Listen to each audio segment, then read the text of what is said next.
अरविंद केजरीवाल के इस्तीफे का दाव दो धारी तलवार, सिर्फ फायदा ही नहीं आपको उठाने पड़ सकते हैं ये 3 जोखिम। केजरीवाल का उत्तराधिकारी वही होगा जो उनका वफादार हो, जिसकी निष्ठा और योग्यता पर उन्हें पूर्ण विश्वास हो। नया मुख्यमंत्री अरविंद केजरीवाल की देखरेख में ही काम करेगा, इससे वह प्रशासनिक नियंत्रण बनाए रखने में सक्षम होंगे। दिल्ली के मुख्यमंत्री अरविंद केजरीवाल अपने राजनीतिक करियर के एक महत्वपूर्ण मोड़ पर हैं। कथित दिल्ली शराब घोटाला केस में सुप्रीम कोर्ट ने उन्हें जमानत तो दे दी, लेकिन ऐसी शर्तों के साथ जिसके कारण अरविंद केजरीवाल को मुख्यमंत्री पद से अपने इस्तीफे पर विचार करने और एक विश्वसनीय उत्तराधिकारी नियुक्त करने पर मजबूर होना पड़ा। शीर्ष अदालत की जमानत शर्तों के मुताबिक वह मुख्यमंत्री कार्यालय नहीं जा सकते, दिल्ली सचिवालय नहीं जा सकते और न ही आधिकारिक फाइलों पर हस्ताक्षर कर सकते हैं। अरविंद केजरीवाल के सीएम पद से इस्तीफा देने के इस कदम में रिस्क भी शामिल है, साथ ही उन्हें और उनकी पार्टी को इससे फायदा भी मिल सकता है। केजरीवाल का पसंदीदा होगा अगला सीएम। केजरीवाल का उत्तराधिकारी वही होगा जो उनका वफादार हो, जिसकी निष्ठा और योग्यता पर उन्हें पूर्ण विश्वास हो।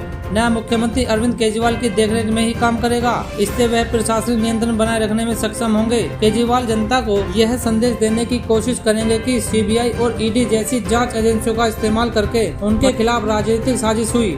इसके बावजूद उन्होंने काम करना जारी रखा। कई महत्वाकांक्षी योजनाओं में आएगी तेजी। दिल्ली विधानसभा चुनाव की घोषणा से पहले अरविंद केजरीवाल महिलाओं के लिए 1000 रुपये प्रति माह वाली अपनी योजना को जरूर लागू करवाना चाहेंगे। दिल्ली का अगला मुख्यमंत्री जो भी बनेगा वह उनके निर्देशों के तहत इस योजना पर तत्काल काम शुरू करेगा।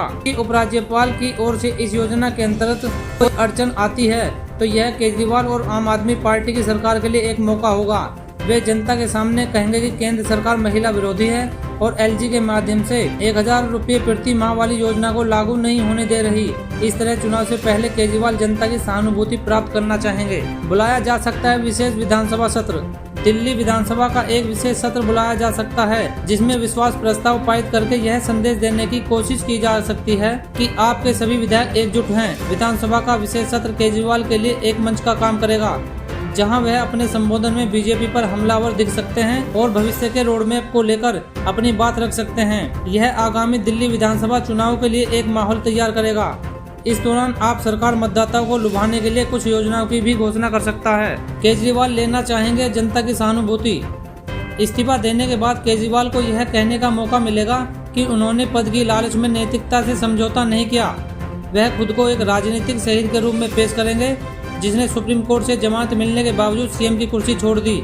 वह अपनी इन बातों से मतदाताओं में खुद के लिए सहानुभूति पैदा करने की कोशिश करेंगे। हालांकि इस्तीफे का यह दाव साहसी होने के साथ साथ जोखिम भरा भी हो सकता है, जिसका असर दिल्ली सरकार और आम आदमी पार्टी दोनों के राजनीतिक भविष्य पर पड़ेगा। यह रिस्क बहुआयामी है, जो पार्टी के आंतरिक ताने बाने और बाहरी राजनीतिक चुनौतियों दोनों को प्रभावित कर सकता है। हरियाणा चुनाव और आपके सामने चुनौती। तत्कालिक चुनौती हरियाणा में है।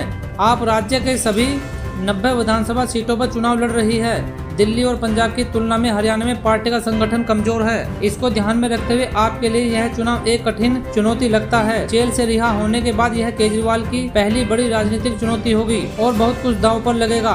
अपने गृह राज्य में चुनावी विफलता केजरीवाल के प्रभाव को काफी हद तक कमजोर कर सकती है। विपक्ष को भी तंज कसने का मौका मिलेगा, विशेष रूप से यह ध्यान में रखते हुए कि उनकी सहानुभूति की अपील लोकसभा चुनाव के दौरान विफल रही। दिल्ली और हरियाणा दोनों जगह एक भी सीट नहीं जीत सकी थी। दिल्ली चुनाव की टाइमिंग का भी अहम रोल। दिल्ली में अलग तरह की चुनौतियां होंगी। केजरीवाल समझते हैं कि दिल्ली विधानसभा चुनाव का समय महत्वपूर्ण है। चुनाव में देरी से सहानुभूति का फैक्टर बेअसर हो सकता है। इसके अलावा चाहे अगला मुख्यमंत्री कोई भी हो, परिणाम देने की जिम्मेवारी अंततः केजरीवाल पर ही आएगी। नए सीएम का उपराज्यपाल और केंद्र से रिश्ता। एक और महत्वपूर्ण जोखिम केजरीवाल के अलावा किसी और मुख्यमंत्री पद पर बैठना है। भले ही सीएम पद के लिए चुने गए व्यक्ति पर केजरीवाल को भरोसा हो, लेकिन दिल्ली के जटिल सरकारी मॉडल के लिए उपराज्यपाल और केंद्र सरकार के साथ सहयोग की आवश्यकता होती है। इस बात की वास्तविक संभावना है कि केंद्र और एलजी नए सीएम के साथ साथ अधिक सामंजस्यपूर्ण ढंग से काम कर सकते हैं। इससे विपक्ष को यह प्रचारित करने का मौका मिलेगा कि केजरीवाल की नेतृत्व शैली के कारण